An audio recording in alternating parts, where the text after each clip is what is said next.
"25 centuries ago, in India, a human being of incomparable purity dedicated his life to help his fellow human beings emerge from the darkness of suffering. His name was Gautama, the Buddha. Vipassana meditation is the essence of what the Buddha practiced and taught. It is a simple, practical way to achieve real peace of mind and to lead a happy, useful life. Vipassana means to see things as they really are. It is a logical process of mental purification through self-observation.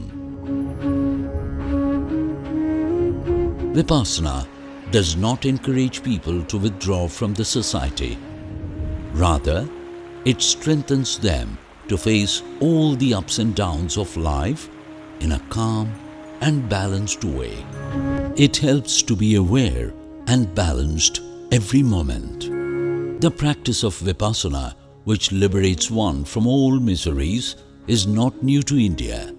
About 2,500 years ago, the fully enlightened one, Gautama the Buddha, rediscovered this technique of liberation. From his time till now, millions of people have benefited from this meditation.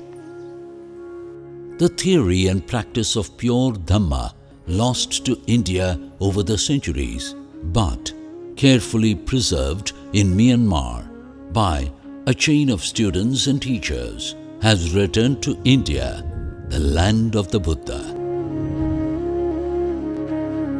The spiritual teacher of Vipassana Meditation Center is S.N. Goenka, a former businessman whose family had settled in Myanmar some generations ago. Mr. Goenka learnt Vipassana from Sayaji Ubaken, the respected lay meditation teacher and a high government official who was a disciple of Sayateji and Webu Sayadaw. In 1969, after 14 years of studying meditation and assisting Ubaken, Mr. Goenka travelled to India as his teacher's representative and began to give courses on Vipassana.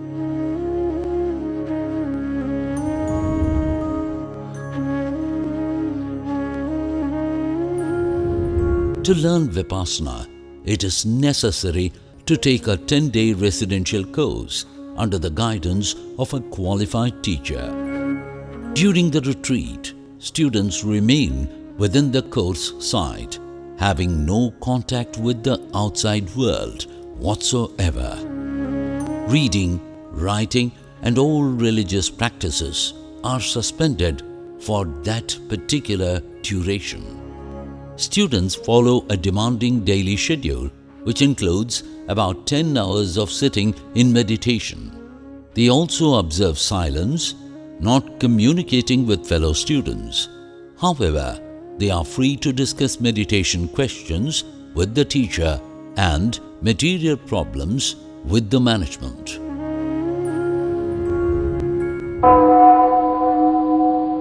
The day begins at 4 early in the morning.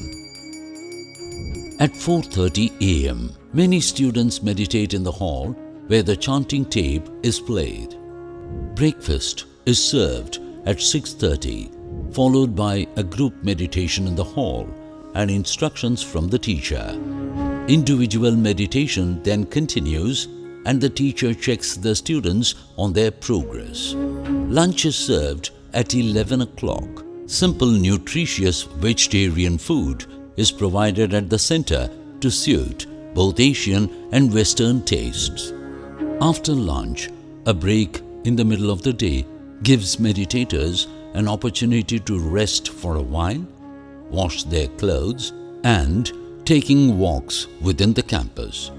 The teacher is available for individual student interviews at this time. Afternoon meditation sessions take place between 1 and 2:15 p.m. After a small break, there is a group sitting between 2:30 and 3:30 p.m. Followed by this, there is a group meditation and checking of progress is conducted by the teacher between 3:40 and 5 p.m. Next, there is a tea break between 5 and 5:30 p.m. After half an hour break, the final group meditation for the day takes place. Then, Principal Teacher Mr. Satyanarayan Gonka's discourse is played on the tape, through which meditators' doubts are cleared. Following this, there is a meditation session between 8:30 and 9 p.m. Meditators clarify doubts, if any, with the teacher.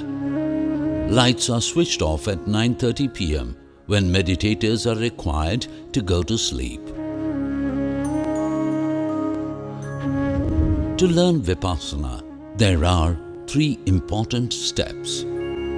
First, students practice Sila, abstaining from actions which cause harm. They undertake 5 moral precepts, practicing abstention from killing, stealing, sexual misconduct, lying, and the use of intoxicants. The observation of these precepts allows the mind to calm down sufficiently to proceed further in life. Second, for the first 3.5 days, students practice Anapana meditation, focusing attention on the breath. This practice, called Samadhi, helps develop concentration and provides access to our restless mind. These first 2 steps of living a wholesome life and developing control over the mind are necessary and quite beneficial. But they are incomplete unless the 3rd important step is taken, purifying the mind with underlying negativities. The 3rd step is undertaken for the remaining 6.5 days with the practice of Vipassana. One penetrates one's entire physical and mental structure with clarity of insight. The first step, Sila, helps towards the 2nd step, Samadhi. Samadhi helps the 3rd step, Panya. Panya helps Sila again. These 3 steps in combination form the root and foundation of Vipassana. Old students, meaning meditators who have completed more than one Vipassana course in this tradition, are allocated individual cells in the pagoda. This enables them to work more independently and seriously. The course finishes on the morning of the 11th day. The retreat closes with the practice of Metta Bhavana, loving kindness and goodwill to all, in which the purity developed during the course is shared with all beings. There is no charge whatsoever for the teaching. Costs are met by donations of grateful students of past courses who have experienced benefits of Vipassana and who wish to give others the same unique opportunity. With the same good volition, old students can offer donations for the upcoming students at the end of the course. Today, courses in this tradition are held at over 200 centers in Asia, Australia, America, Europe, and Africa. Where centers are not present, Vipassana courses are offered in temporary facilities. Many courses are also held in temples, churches, viharas, and mosques. Thousands of teenagers and school children in India are being introduced to Dhamma. Short courses designed specially for children are conducted in India and in the centers around the world. Developing concentration with awareness increases the child's capacity of understanding, memory, and expression. Negativities gradually start giving way to more peaceful and respectful behavior at home and in the society. Vipassana courses are being held as well in many prisons in India, the most important among them being the Vipassana Center in the Tihar Central Prison, New Delhi. 2 10-day courses are being held there every month. Thousands of inmates receive the path to liberation within the very walls of their prison. Although Vipassana has been preserved in the Buddhist tradition, it contains nothing that is sectarian in nature and can be easily accepted and applied by people of any background. Courses are open to anyone sincerely wishing to learn the technique, irrespective of race, caste, faith, or nationality. Hindus, Jains, Muslims, Sikhs, Buddhists, Christians, Jews, as well as members of other religions have successfully practiced Vipassana and obtained the benefits out of it.